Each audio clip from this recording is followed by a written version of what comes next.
விருப்ப மனு என்ற பெயரில் அன்புமணி ராமதாஸ் பண மோசடி செய்வதாக ராமதாஸ் தரப்பு குற்றச்சாட்டை முன்வைத்திருக்கிறது.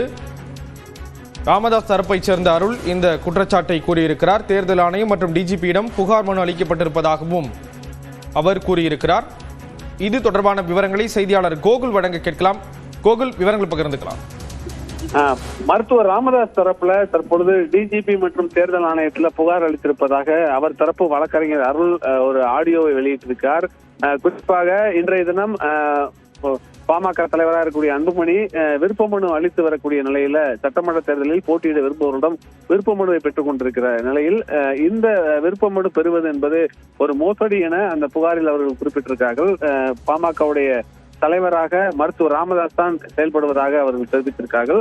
அந்த அடிப்படையில் விருப்ப மனுவை பெறுவதற்கு அவர்களுக்கு எந்தவித ஒரு உரிமையும் இல்லை, இது ஒரு மோசடியான செயல் என்ற அடிப்படையில் இந்த புகார் அளிக்கப்பட்டிருப்பதாக வழக்கறிஞர் அருள் அந்த ஆடியோவில் குறிப்பிட்டிருக்கார்.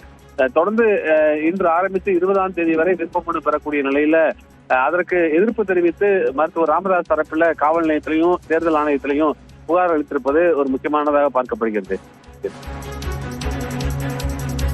விவரங்களை வழங்கியதற்கு நன்றி கோகுல்.